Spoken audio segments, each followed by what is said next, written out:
Hi, my name's Natty, and if you've watched any of my previous videos, you will know that I used to be a men's rights activist.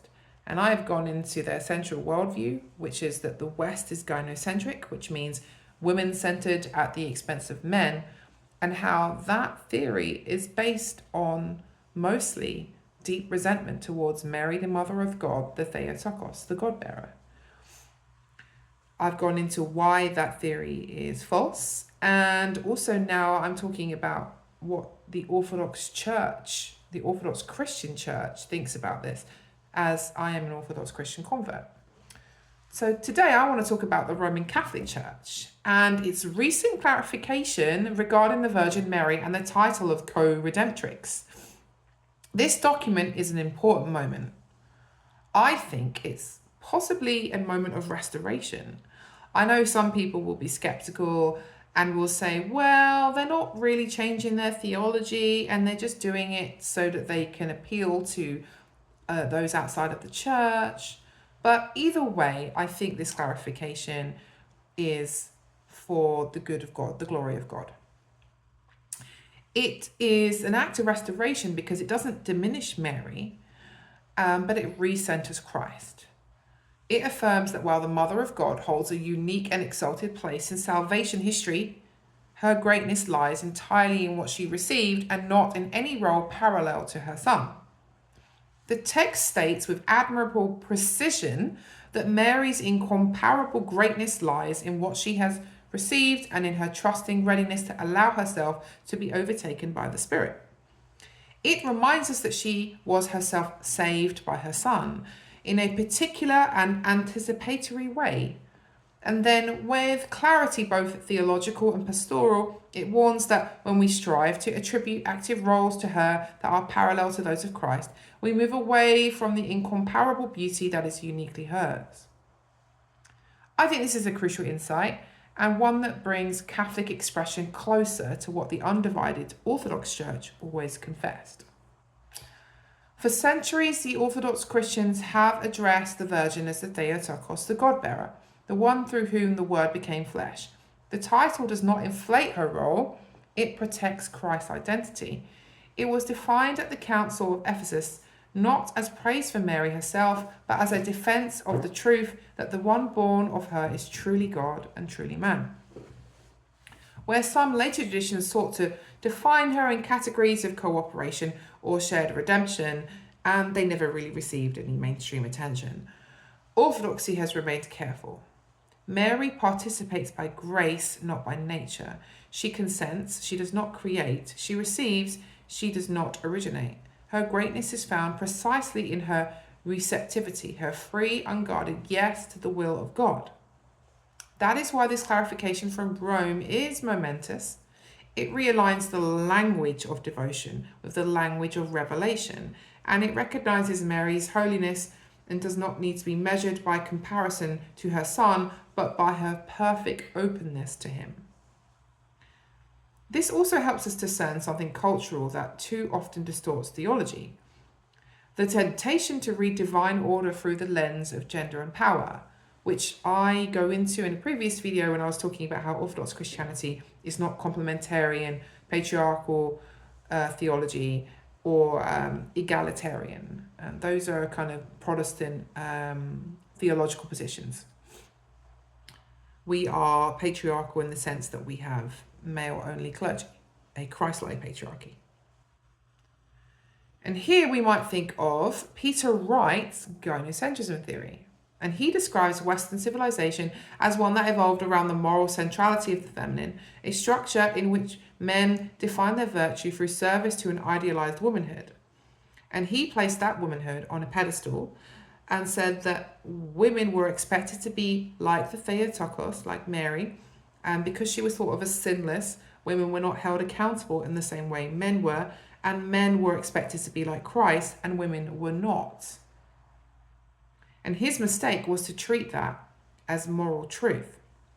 He recast the ancient myth of the feminine principle and claims that women were seen as the moral redeemer of man, which is true in the sense that the Theotokos said yes to God, but it isn't true that women themselves are the moral redeemer of men. You see the subtlety of what he does there? In the language of the Co-Redemptrix, at its most extreme, it risked echoing the same instinct to raise the creature into the place of the creator, to make the feminine principle a balancing force rather than a vessel of grace. And the Vatican's clarification has wisely rejected that path. It has reminded the world that salvation is not a partnership between the divine and the human. It is God's initiative received through human obedience. And in Orthodoxy, this truth has always been safeguarded through the title, the Theotokos. Mary's yes is not an act of divine power, it is the highest expression of human freedom. She becomes the bridge through which God enters the world, yet the bridge itself does not build the way, it allows it. Her whole life is defined not by equality with Christ, but by communion with him through the Annunciation. This is what makes her the model for all believers. She magnifies the Lord, she never magnifies herself, and her soul is the mirror of divine humility. The Catholic Church's decision to re-emphasize this, that Mary's greatness lies in her receptivity, not in co-agency, is both kind of courageous, I'd say, and definitely healing. It clarifies Christ's absolute primacy in salvation, but it also restores the beauty of the true femininity as the mystery of openness to God, not competition with him. This is a moment, I believe, of convergence between East and West.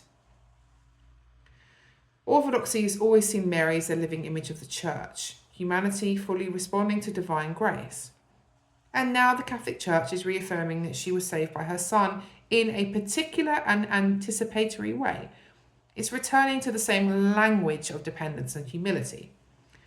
Now, just to clarify, this agreement is not going to erase any differences between Orthodox Church and Roman Catholic Church. They still hold to the same theology that we don't agree with. But it does start to establish some common ground, that confession that salvation is God's work, not ours. And every saint, even the holiest of all, stands before him as a receiver, not a co-worker in a redemptive sense. So when theology forgets this, it becomes ideology. But when it remembers it, it becomes worship. So I celebrate this step. I'm maybe not triumphantly, but definitely thankfully that it's a victory for truth and possibly for unity and for the purity of Christian devotion. It shows that the Church, even in schism, continues to work towards the Holy Spirit and embracing the Holy Spirit, calling her back to Christ alone as Redeemer and to Mary as the perfect human witness of his mercy. May this renewed clarity draw us closer in reverence for the one Redeemer and in love for his most blessed Mother. And may the Theotokos, the humble and holy God-bearer, intercede for us all, that we may say to her, "Be unto me according to thy word," and so let Christ be born in us.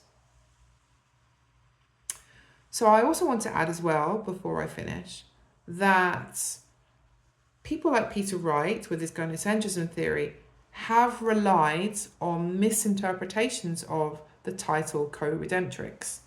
So that's another reason why, like I mentioned earlier in my speech, why this is a good thing, because he has relied on ignorance of people who don't, understand theology quite deeply or church history, or the nuance of certain positions. Even though I'm not a Roman Catholic, and I think that their direction after the schism to go in a scholastic manner and papal supremacy and natural theology, the differences between us, I think that probably did open up a space for interpretation to go a certain way.